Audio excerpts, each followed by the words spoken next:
Hi guys, welcome back to another video. In this video, I'm going to be talking about what the process of signing a social media marketing agency client is and how to onboard them. So guys, I'm back after a 5-day break from originally posting every day for I think 9 or 10 weeks, which was absolutely insane.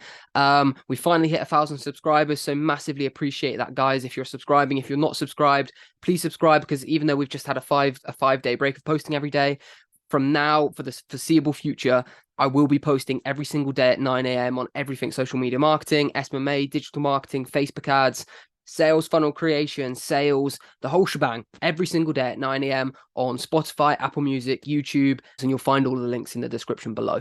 But in today's video, guys, we will be talking about what the process is of kind of taking a warm or cold lead into an actual social media marketing agency client and what you need to do along the line. And yeah, hopefully it's of interest of you. So step one is obviously prospecting. So you need to go out there and find particular clients that fit your perfect customer, the type of customer that your agency wants to work with. So you might be going after landscapers. You're going to build a list of landscapers, whether that be on a lead generation software like D7 Lead Finder or LinkedIn Sales Navigator, or even Google or Facebook and Instagram. And you're going to build a list of the business name, the email address, the phone number, and yeah, and how you're going to contact them.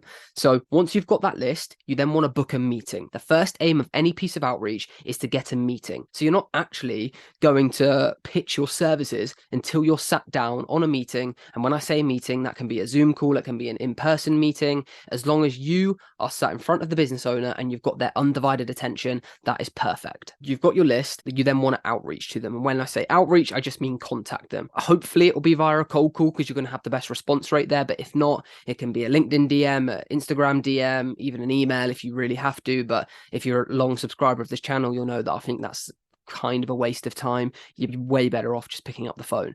So you pick up the phone, you give them a call and say, "Hi, John, at John's Landscaping. I'd love to get on a meeting with you and take you through a social media marketing strategy that I think you're really going to find interesting, because it's going to get you X, Y, and Z."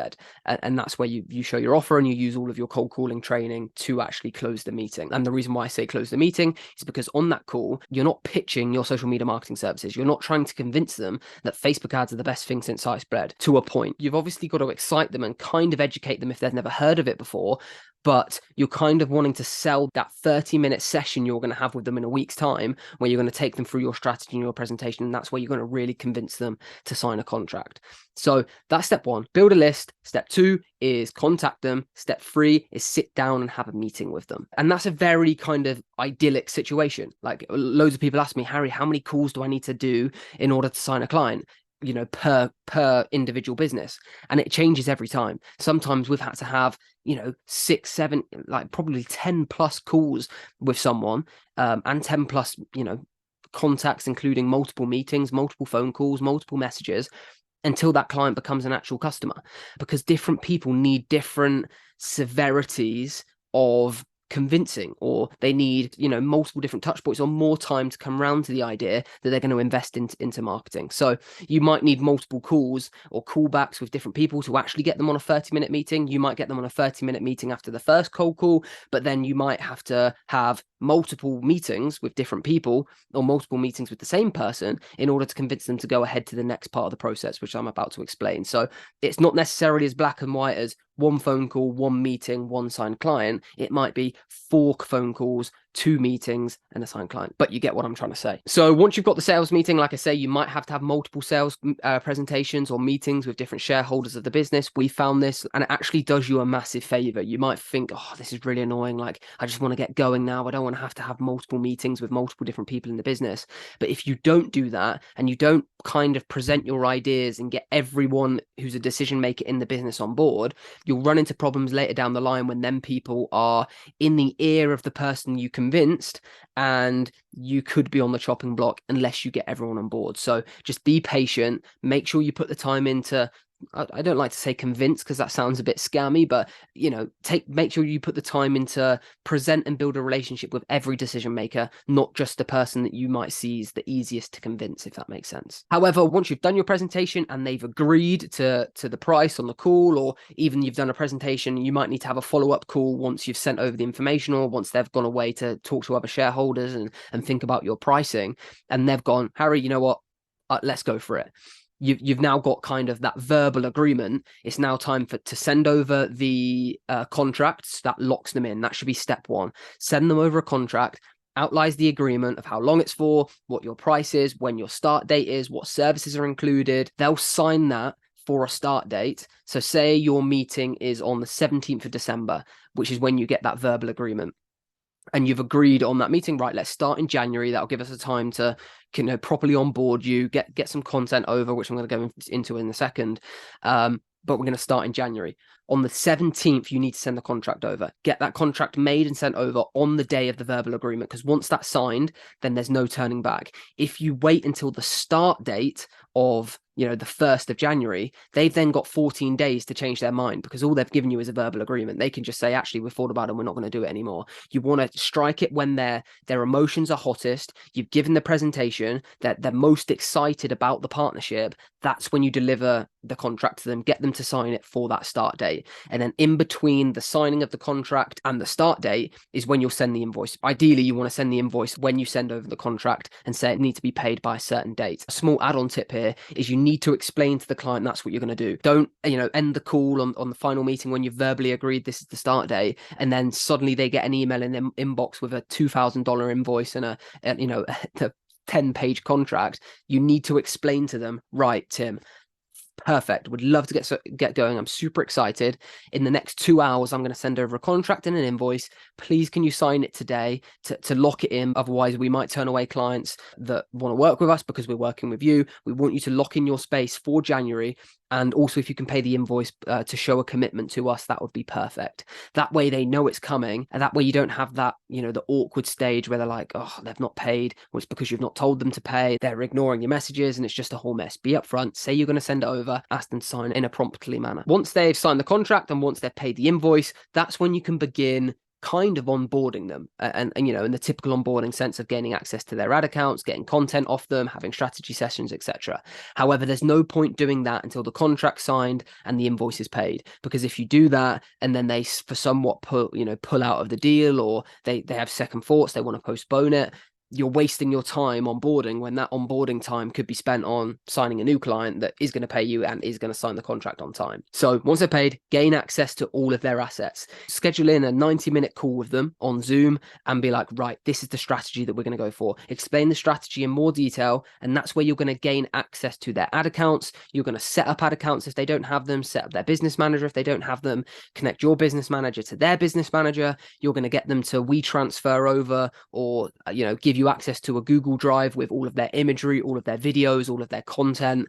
They'll give you access to any softwares they use. So if they're already using an email marketing software, if you can use that and save you money because you're not going to have to host it, or to rather than get them set up on a new software, if you know how to use their existing one, then get access to that, get their emails, get their logins, get added as a user if you can on that particular software. Just gain access to all of the content, all of the softwares they use, so that when you start, you've got everything in place. So that's gaining access. What you will have to do in this situation is check their assets are in good standing. Unfortunately, in the day and age that we are, and what you'll find is the more clients that you sign, the more clients you're going to realize have been stung by agencies in the past that do a terrible job and don't know what they're doing. They might potentially have banned ad accounts. They might have banned business managers. They might have their ad account rights restricted, which is going to put a bit of a spanner in the works for you, because you're going to have to, that's your job to get it fixed. You can't just say, Tim, right, you get that fixed and still pay me. No, they're not going to pay you until that's fixed, because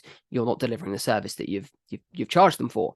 And you are the Facebook ad expert. So you're going to have to get their advertising rights back. You're going to have to get their ad accounts unbanned. If they're permanently banned, you're going to have to work a way around it by getting someone in that business to create a new business manager, and just work around it that way. There's loads of ways to do it. Don't panic. Basically, you just have to get their assets, their business managers on the different platforms in good standing, ready for you to set up. Because I always see that as time well spent, because that's the foundation of what you're going to be doing. If you skip that step, and don't double check the business manager, don't double check the ad accounts, don't double check everything's set up correctly, and you have the knowledge to do so, when you run ads, it might be in 2 weeks' time that the ad account gets banned because you didn't approve an ID for the person who owns the business manager, and then you're in a bit of a mess because then your payment gets delayed, takes all momentum out of the ads you've done.